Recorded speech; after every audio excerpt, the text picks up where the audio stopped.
El Señor está con todos. Anuncio del Evangelio según San Lucas. En aquel tiempo, las autoridades hacían muecas a Jesús, diciendo: a otros ha salvado, que se salve a sí mismo, si es el Mesías de Dios, el elegido. Se burlaban de él también los soldados, ofreciéndole vinagre y diciendo: si eres tú el rey de los judíos, sálvate a ti mismo. Había encima un letrero en escritura griega, latina y hebrea: este es el rey de los judíos. Uno de los malhechores crucificados lo insultaba diciendo: ¿no eres tú el Mesías? Sálvate a ti mismo y a nosotros. Pero el otro lo increpaba: ni siquiera temes tú a Dios, estando en el mismo suplicio. Y lo nuestro es justo, porque recibimos el pago de lo que hicimos. En cambio, este no ha faltado en nada. Y decía: Jesús, acuérdate de mí cuando llegues a tu reino. Jesús le respondió: te lo aseguro, hoy estarás conmigo en el paraíso. Palabra del Señor. Este es el último domingo de este año. En lo que concierne a lo celebrativo, pudiéramos decir que terminamos el año. Y así como hay un último día del año civil, 31 de diciembre, este domingo es el último domingo del año celebrativo. Y celebramos en este domingo a Cristo, Señor, Rey del universo. Y es interesante porque no deja de ser concluyente. La gran conclusión que sacamos los creyentes, los cristianos, después de celebrar todo el año, es la siguiente: Jesús es el Señor y Rey de la historia. Jesús es el Señor y Rey del universo. Es nuestra conclusión. Y venimos a celebrar esa conclusión. Él es el Rey. Él es el Señor. Dentro de 8 días o en 8 días estaremos iniciando un nuevo año, con un tiempo que se llama Adviento y que nos ayudará a preparar la fiesta de Navidad. Hablemos de los reyes de la Biblia. Ojalá pueda capturar tu atención durante todo este rato y juntos nos escuchemos y aprendamos. La primera lectura está tomada del segundo libro de Samuel.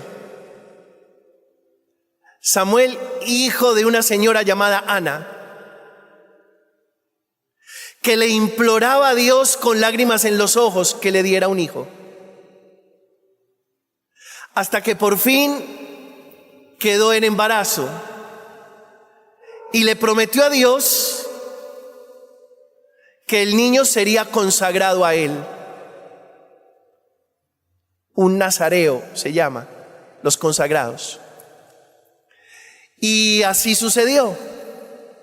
Tuvo un niño, lo puso Samuel, y Samuel fue consagrado a Dios. Y Samuel fue creciendo. ¿Recuerdan? Este Samuel es el que vivía en el templo con el sacerdote ¿qué hubo? Muy bien. ¿Y recuerdan la vocación de Samuelito? Samuel, Samuel, habla Señor. Es este Samuel. Ya Samuel crece y se convierte en el hombre de Dios y conduce, acompaña al pueblo. Y me detengo ahí por lo siguiente. Esta historia comienza con Abraham, los patriarcas, y sigue con los jueces. Los jueces, después de los jueces siguen los reyes. Y ahí, entre jueces y reyes, encontramos a Samuel, que está acompañando el pueblo de Dios. Jueces: Jefté, Otniel, Sansón, Débora, Gedeón, jueces. Ahora, en este momento de la historia del que estamos hablando, el pueblo le dice a Samuel: erige un rey para nosotros. Y eso a Samuel no le asienta bien, porque Samuel le responde: ¿cómo que busquemos un rey para nosotros? Nosotros ya tenemos rey, y nuestro rey es Yahvé.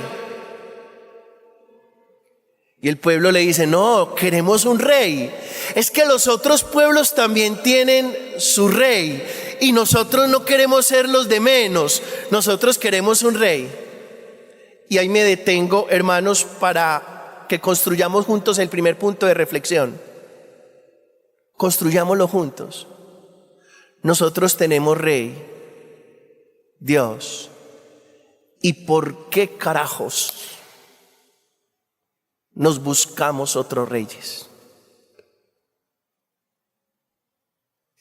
¿Por qué carajos no tenemos con el Rey de Reyes y el Señor de Señores? Nos encanta conseguir nosotros reyes que lo único que saben hacer es esto: esclavizarnos. Porque parece ser que nos inquieta más ser libres que esclavos. Es más inquietante ser libre que esclavo. Porque la libertad corre de cuenta nuestra, la esclavitud corre de cuenta de otro. Y cuando nos entregan las llaves de la vida, es probable que nos encartemos con ellas. Qué tristeza que a uno le entreguen las llaves de la vida para que conduzca su propio proyecto y uno termine encartado con su propio proyecto. Y eso es lo que le pasa al pueblo. Entonces Samuel, en oración, consulta al Señor. Y el Señor le dice: bueno, ¿quieren un rey? Consigámosles un rey. Ve y unge, y le da unas especificaciones. Entre tanto, un señor llamado Quis, de la tribu de Benjamín, tenía un hijo llamado Saúl. A este tal Quis, de la tribu de Benjamín, se le perdieron unas vacas, y mandó a su muchacho Saúl a que le recuperara el ganado que se le había perdido. Mientras el muchacho Saúl estaba buscando las vacas de su padre Quis, se topó con Samuel. Y cuando Samuel lo vio, sintió en su corazón que ese era el hombre que iba a ungir para que se convirtiera rey del pueblo. Voy a hacer un segundo elemento de reflexión. Construyámoslo juntos. Aprenderemos que todos los reyes de la Sagrada Escritura están emparentados con el pastoreo. ¿Cómo así? Saúl buscando las vacas de su padre Quis, David pastoreando las ovejas de su padre Isaí o Jesé, y Jesús, Rey de Reyes, se declara como el buen. Bueno, yo aquí despellejándome, usted ahí como un bobo. No, yo me despellejo, usted también. ¿Se declara como qué? Ahora sí. ¿Y esto para qué lo digo? Porque vamos a sacar el segundo punto de reflexión. Porque ser rey a la manera de Dios es ser pastor. En otros términos, imposible reinar a la manera de Dios si no se está prestando un servicio. Eso es imposible. Si usted quiere reinar a la manera de Dios, le toca prestar un servicio. Jesús lo dijo: el que quiera ser el primero, el rey, que se convierta en servidor de sus hermanos. La verdadera realeza nuestra está fundamentada en el servicio. Y Jesús lo dice: yo no vine a ser servido, sino a servir. Y ese es el segundo punto de reflexión, hermanos. Imposible reinar como Dios quiere si no me convierto en un gran y buen servidor. Ungen a Saúl. Todo comienza muy bien. Y Saúl comienza obedeciendo a Dios. ¿De qué manera? Pero Saúl se tuerce al final. Y ahora vamos a hablar de eso. Mientras Saúl está reinando, aparecen unos enemigos, entre ellos los filisteos. Y los filisteos eran tamañudos, eran muy grandes, sobre todo en comparación con los hebreos, que eran un miadito. Un hebreo era medio. En cambio, los filisteos eran gigantes. Y entre esos filisteos, Goliat. Y le tenían pánico a Goliat. Y hubo un momento en que en el reinado de Saúl tuvieron que enfrentar a los filisteos, y a la cabeza de los filisteos Goliat. Ojo, al enfrentar a Goliat, nadie se le medía. Y aparece un muchachito llamado ¿cómo? David. Y le dice al ejército y al rey: yo lo enfrento. ¿Cómo que tú lo enfrentas? Sí, yo lo enfrento. Pero tú estás muy chiquito, eres muy jovencito. Yo lo enfrento, a mí no me da miedo. Y le pusieron la armadura. Y cuando le pusieron la armadura, se dieron cuenta que la armadura le quedaba ¿qué? Grande. Y dijo: no, quítenme esto, que yo me defiendo con lo que sé defenderme. Y les voy a dar un tercer elemento de reflexión.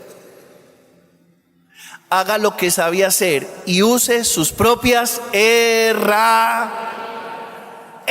usted quiere reinar, haga lo que sabe hacer y use sus propias herramientas. Es decir, no pida prestadas las herramientas. Es decir, no pida prestada la bendición del otro. Usted quiere reinar, haga lo que sabe hacer y use sus propias herramientas. Yo no sé si ustedes lo han notado. Fulano le está yendo bien con un negocio que montó, y al otro le dio por montar otro negocio de los mismos, porque a fulano le está yendo muy bien. Y lo que pasa y sucede es que fulano le está yendo muy bien porque eso es lo que sabía hacer. Y este envidioso va a montar un negocio parecido, se va a quebrar porque eso no es lo que sabe hacer. Diga después de mí: uso la bendición, la que Dios me dio. Haré lo que sé hacer. Usaré mis herramientas. La gloria para Él.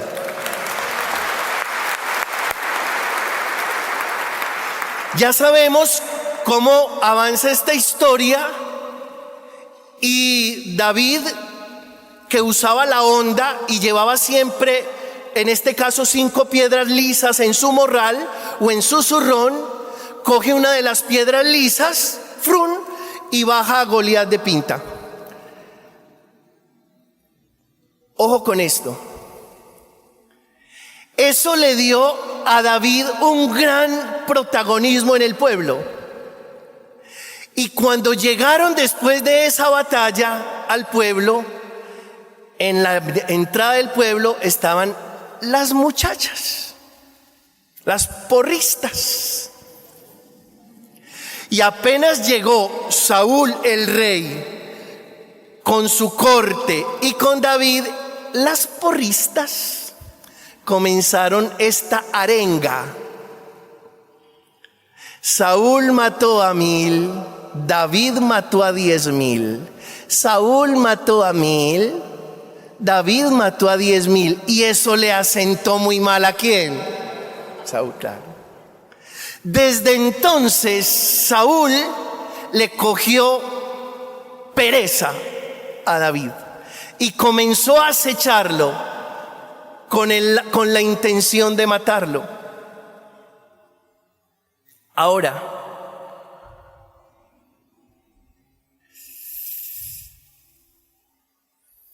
escuchen esto. Cuarto punto de reflexión. ¿Qué le da la victoria a David?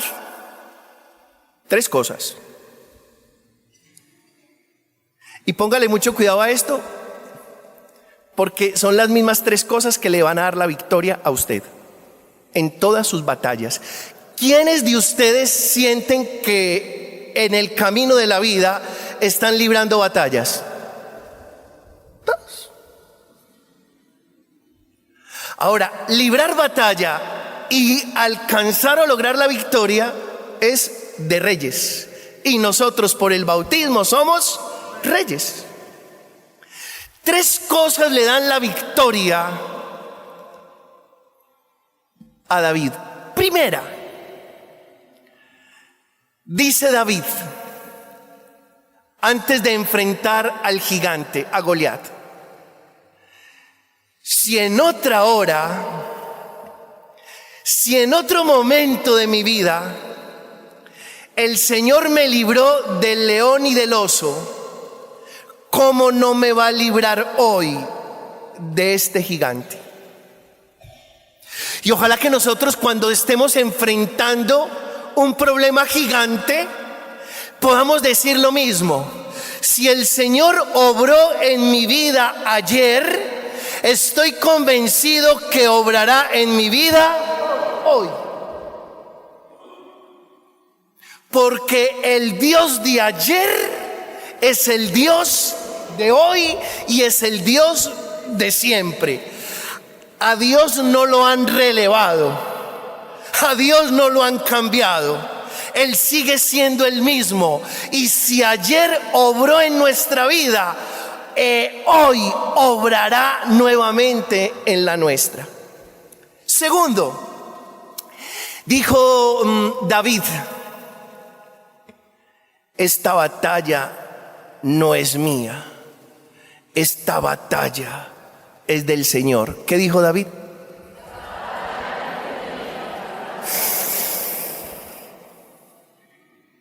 Uno a veces está encartado con ciertas batallas, ¿verdad? Y uno dice: esto me va a quedar grande. Cuando usted sienta que la batalla es muy grande, aprenda a decir en fe: esta batalla no es mía, esta batalla es del Señor, y en Él seremos más que vencedores. ¿Y qué trae la victoria a David? Tercero, le dice David a Goliat, una pulguita diciéndole a un elefante: tú vienes a mí, le dice a Goliat, tú vienes a mí con espada, lanza y jabalina, pero yo voy a ti con el poder de mi Dios. ¿Quién está más armado, Goliat o David? David. Tú vienes a mí con espada, lanza y jabalina, yo voy a ti con el poder de Dios. y lo bajó. Para que no suframos de complejo de inferioridad, porque en el Señor somos más gigantes que Goliat. Bendito sea mi Dios.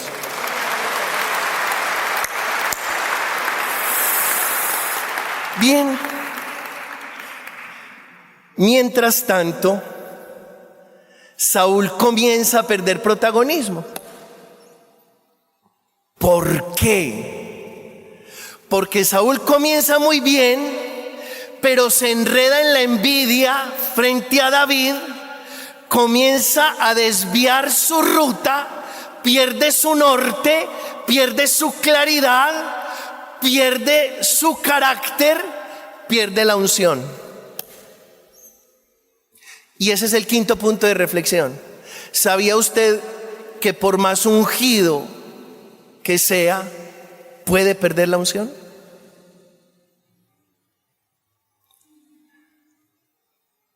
No basta comenzar bien, es necesario terminar bien.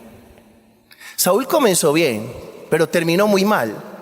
Incluso terminó consultando hechiceras, y el final de Saúl es penoso. Él mismo se clavó la espada, se suicidó. Un ungido de Dios que termina suicidándose. Y un ungido de Dios que termina suicidándose significa que en el camino se perdió y embolató la unción. Es decir, embolató la gracia, embolató la bendición, embolató el regalo del Señor, embolató la confianza que el Señor depositó en él. Uno ve en el camino personas muy prósperas que se desvían y terminan arruinadas. Yo me he encontrado con personas muy prósperas que desviaron el camino, que las embriagó la prosperidad y que terminaron viviendo en Niquitao, en una pieza alquilada. Y uno dice, ¿qué pasó ahí? Si este era un gran empresario, ¿cuándo se perdió? ¿Cuándo se metió en esas deudas? ¿Cuándo comenzó a convertirse en un alcohólico? ¿Cuándo tiró a la basura su hogar? ¿Cuándo comenzó a salir con una y otra mujer? Claro, todo eso hizo que perdiera el norte, que embolatara la bendición y que perdiera la unción. Acuérdense de esto: con la unción no se... Y ese es el quinto punto de reflexión. No juegue con la bendición. No, señor. Con la bendición no se juega.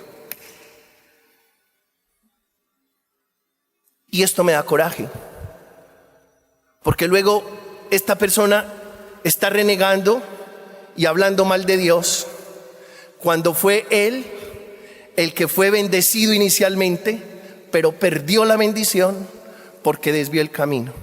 Por favor, perder la unción es apartarse de Dios. Nunca se aparten de Dios, porque quien se aparta de Dios está jugando con la bendición, y el que juega con la bendición pierde la unción. Eso le pasó a Saúl. Usted dirá, Pedro, pero David tampoco era perita en dulce. No, David será ahora el rey una vez ya deja de serlo Saúl y se equivoca. Y se equivocó muy feo. ¿Por qué? Porque se durmió a Betsabé, la esposa de Urías. Y no solo se la durmió, para no decir más feo, sino que la embarazó. Y cuando se dio cuenta que estaba en embarazo, mandó a llamar a Urías, que estaba en la guerra, para achacarle el bebé a Urías. Esto no es nuevo. Esto no es nuevo. Y Urías, qué tan buen muchacho, que por fidelidad al pueblo, al ejército y a su rey, vino y no se acostó con su mujer, porque existía la creencia que el soldado, si se acostaba con su mujer, perdía fuerzas para enfrentar al enemigo.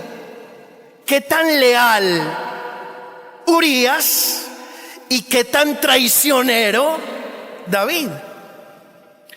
Así que David, déjame decirte, cosita.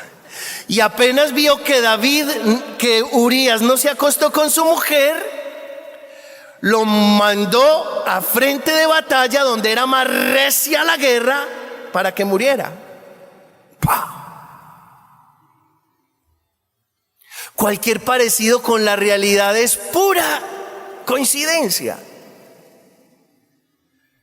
Y luego David, que tenía profeta, Natán se enteró de ese enredo y visitó al rey y le dijo: tengo que contarte una historia. ¿Cuál historia?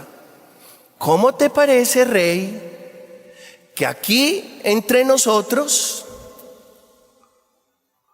un hombre recibió una visita?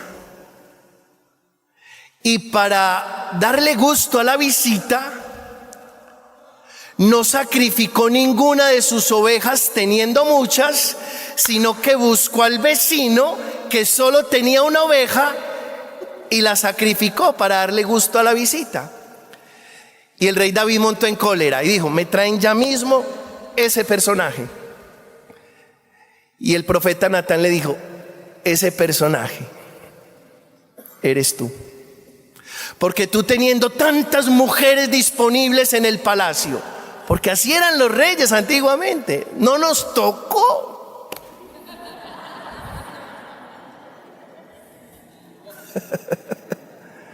No nos tocó. Y teniendo tantas mujeres en el palacio disponibles para ti, te antojaste de la única que tenía tu guerrero Urías. Y reventó en llanto David, se rasgó sus vestiduras, pidió perdón. Y ahí aparece el Salmo 50. Misericordia, Dios mío, por tu bondad, por tu inmensa compasión, borra mi culpa, lava del todo mi delito, limpia mi pecado, pues yo reconozco mi culpa, tengo siempre presente mi pecado. Contra ti solo pequé, cometí la maldad que aborrezco.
En la sentencia tendrás razón, en el juicio brillará tu rectitud. Mira que en la culpa nací, pecador me concibió mi madre. Te gusta un corazón sincero y en mi interior me inculca sabiduría. Rocíame con el hisopo, quedaré limpio, lávame, quedaré más blanco que la nieve.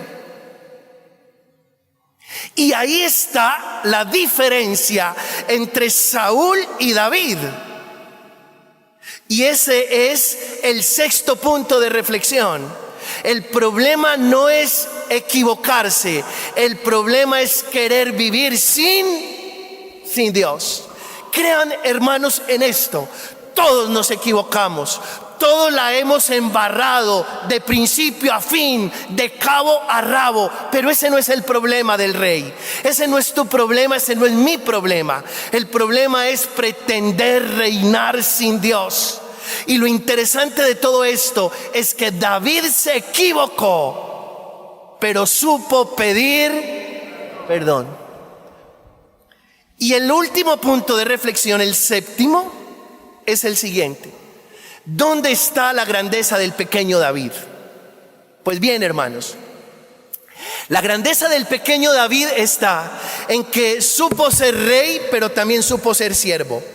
Supo ser pastor, pero también supo ser oveja. Y esa es tu grandeza. Y esa es mi grandeza.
Aprender a ser líderes, pero en obediencia a Dios. Cuando nosotros lideramos la propia vida, porque definitivamente tú eres líder de tu propia vida. No me digas que tú no eres líder de tu propia vida. Lideras tu casa, lideras tu vida, lideras tu negocio, tu empresa, lideras tu comunidad. Todos somos líderes. Pero lo interesante del liderazgo es que sea un liderazgo en obediencia, para que podamos reinar a la manera de David, para que podamos reinar a la manera de Dios, para que podamos reinar a la manera de Jesús. Yo sé ser rey, pero también sé ser siervo. Yo sé ser pastor, pero también tengo que saber ser oveja. Está bien, tú eres rey o líder de un grupo, pero eres obediente a lo que Dios pone en tu corazón. Aprender a ser pastor, a conducir el rebaño, pero también saber ser oveja, es decir, dejarse guiar por Dios. Esa es la verdadera grandeza del pequeño David. Y es un mensaje para todos que somos reyes por el bautismo. Aprender a liderar, pero en obediencia a Dios. A Él la honra y la gloria por los siglos de los siglos. Amén.